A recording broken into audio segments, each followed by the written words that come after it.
recevoir la bénédiction du ciel. Alléluia. Maintenant, tu vas toucher ton offrande, nous allons prier. Nous allons prier, tu vas toucher ton offrande. À la bénédiction que tu nous as accordée, Éternel, nous avons enlevé une partie pour te l'amener ce soir. Alors Père, laisse que tu agrèges notre offrande ce soir. Et laisse que tu daignes nous bénir. Là où il y avait la sécheresse, Père, je prie que le finance entre. Là où il y avait rupture de finances, Papa, je prie que tu reportes encore le finance. Je prie que tu déchires ton bon trésor, le ciel, afin que le finance soit dans la vie de tes enfants, dans le nom de Jésus-Christ. Alors que nous venons offrir, j'appelle Papa Chéri qui va nous conduire pendant ces instants. Nous offrons nos offrandes au nom de Jésus-Christ. Papa Chéri.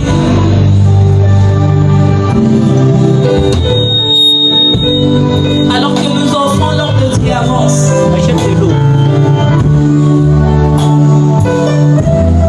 Gloire au Seigneur. Nous bénissons les très hauts.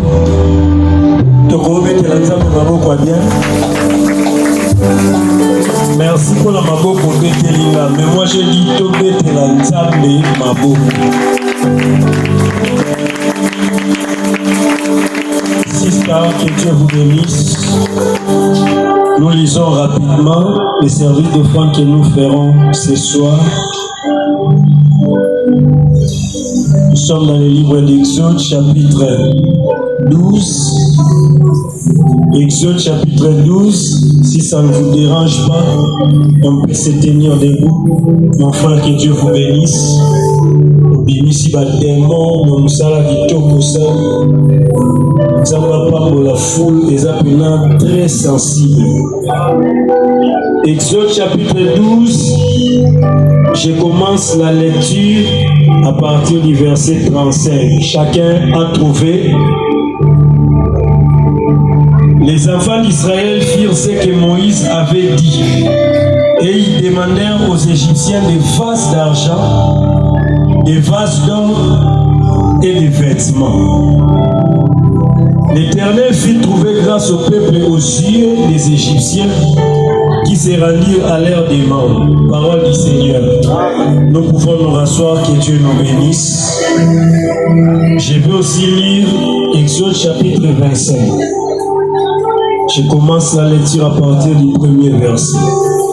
L'Éternel parla à Moïse et dit: parle aux enfants d'Israël qu'ils m'apportent une offrande. Vous la recevrez pour moi de tout homme qui la fera de bon cœur. J'ai avec moi deux textes bibliques. Texte ya liboso, Nzambe aebisi Moïse, aebisa peuple ya Israël, basenga ba Égyptien offrande pour aller adorer Dieu avec. Tout autant le texte ya mwana bino. Deuxième texte totangi, et comme Nzambe atini Moïse asenga peuple Israël. Nuance est dans les deux textes.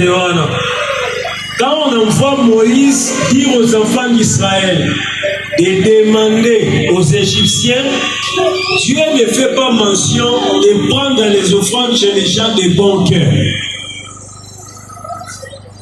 Au côté des gens d'adoration, tellement makasi, maman le corps, makasi, et quel million. Quand nous bâtissons, Moïse a yébisa Israël, basenga ba Égyptien offrande, Zamba beti mon koloto te, ke basenga pa ya batu ya motema ya malamu. Mais quand ça devient chez le peuple de Dieu, Dieu dit à Moïse, c'est pas la babo bazana motema ya malamu, et lequel m'a banzo là-bas. Pourquoi chez les païens, Dieu demande sans m'altérer que va se mettre dans la bataille de malam. Namukuse na emante ate. Namukuse linikolo babana nzambe bakabaka na pasi. Place ana mene limite.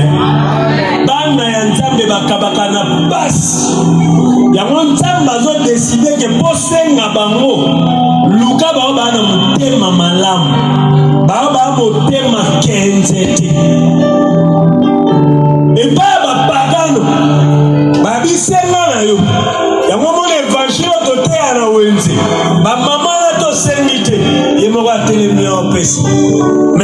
fona maleni misiki ya sente wana eleki kitoko wana ndo ya webike nde no pesa ukomisa nzambe lokwa winner na yo. Donc yo oko kabela nzambe te po kabela yo il faut yo ka mwende ngo pesa kana pokwa lelo mabelezo fumama okota Dubai no ka samoto ba bombe kweto. Apprenez à donner Dieu sans attendre un retour. Mais sachez toujours qu'en offrant à Dieu un retour, il finira par donner. Gloire au Seigneur. Depuis les autres Égyptiens, badaki na période nini? Na période ya matanga. Bakufeli ba premier né. Yo kufeli mo na liboso na ese mo mo poto organiser activité bo piamo. Mais les Égyptiens ont pris, mentionné pour même de l'or. Imaginez le lot dans WhatsApp, dans Facebook, dans TikTok, dans la l'émission Soyebi, dans la Tibichua Orwana, l'émission Maman, Zambabi Pesa Orwana. On a ensemble. Ainsi, on a un pasteur Mike Kalamba, il y a un Moïse Toukokota dans la miniature. Gloire au Seigneur. Mais le peuple égyptien qui était endeuillé, bazwa ba wolo, bazwa ba palata, bazwa ya mutuya, o bazaka na mo basani, ba pesa Israël. Nous voulons offrir à notre Dieu. Nous voulons offrir à notre Dieu. Et c'est par catégorie. Dans le moment où on attend à Exode 25. On église en haut, bazo benga no bata $1000, après ba bengi so bata 100 francs. On est là pour ridiculiser, c'est biblique ce qui se fait là. Exode 25. Avec osenga baoba na or, baya na or. Baoba na pourpre, baya na pourpre. On dit pourpre. Sacrificateur à la taille la magriffe, makamagrife les a papa ou maté. Tanga ngona Exode. Wasa la bango bilamba okosela la bango couleur ya pourpre. Moni rouge ça. La couleur ya bonzambe bonganga rouge. Bino bosango botikela ngo banganga kisi. Bamisunde bota suki ba frère mo suki apené Samson ba yebisaka akata suki te. Na yebite nani yebisaka yakanga suki ya maboko. Oyondo moyo atiki bokansi bonzambe elongwe. Gloire au Seigneur. Nous voulons offrir à Dieu par catégorie. C'est pas la qu'on demande qu'on a moi si le programme est vraiment très bien. On t'union sur le travail qui tombe. Frère la mission de bête qui t'a wa nzamba pambola bande ko nyonso ba sa musa qui tombe. Mais là-bas on observe bobini makasi. Mais moi les gars maman moko atemi la 500 francs par mi mutu na munzu. Mais batu ba bini makasi ya. Et comme isko tango nzamba pambola batu le franc. Pourquoi on a 500 francs na mukie mais c'est belé. $50 tu vas offrir à Dieu. Pardon, qu'on soit matin et belé tellement à l'Umumba fait à tellement tellement à Kaoulaï. $50 approche. Je vais payer immédiatement pour tout. $50 avance. Mais il y a ça. On y a un peu ça va verser belé belé. Il y a un simanari qui est un peu ça.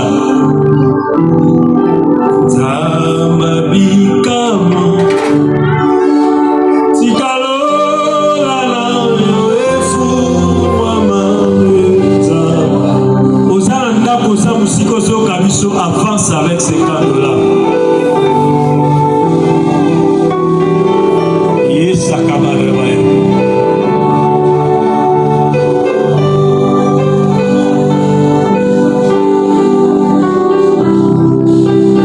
$50 avance.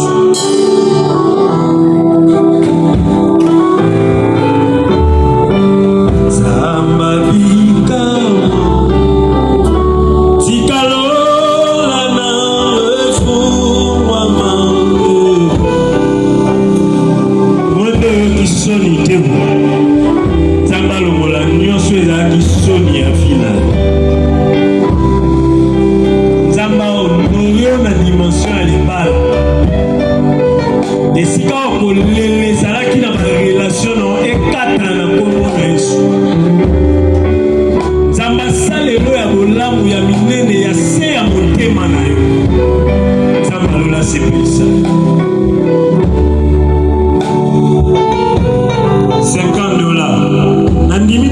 esika wazaka moko waza $50.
$10 avance.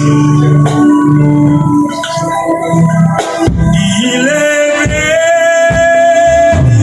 isolé jusqu'à son chant, que ton nom soit glorifié.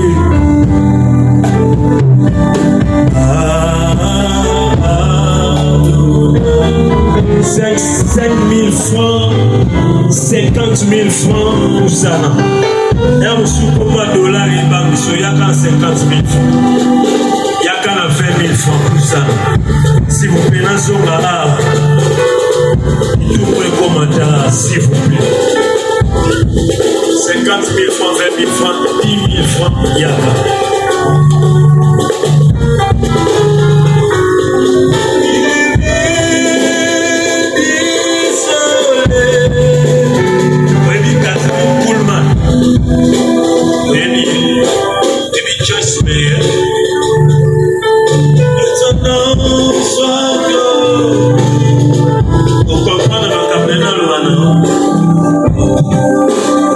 Bali ngabasi ya mayele makasi.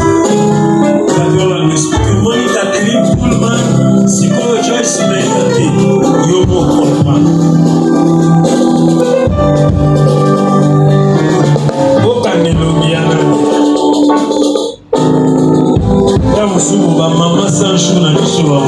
10 000 francs, 5 000 francs, please. Là, je suis au président, on a 5 mannequins, on a votre calot et emba. Ata uti musika to kama na bouteillage pour rien. On fait ça pour on a libéré. 5 000 francs, 10 000 francs avancés. It's on us, que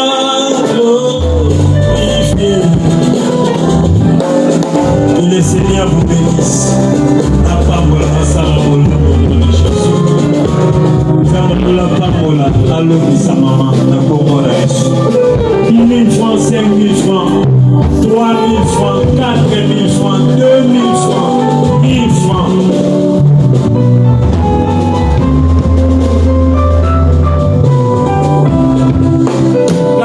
Petit bateau repélé, ça va bête à bateau repélé dans le final.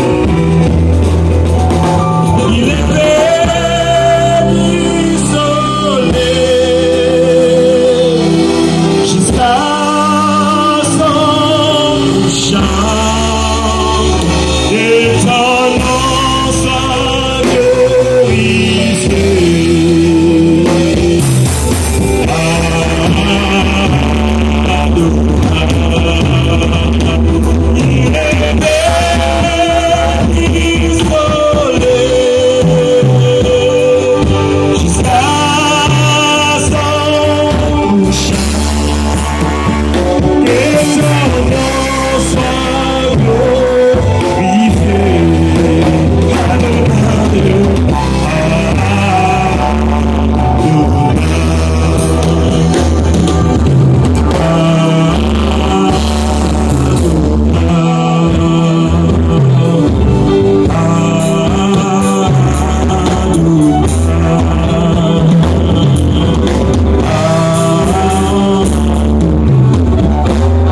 Frère Franck, pamola équipe nyonso ya organisation, pamola ecclesia, pamola peuple nyonso oyo azangi me motema na eza na posa ya opesa.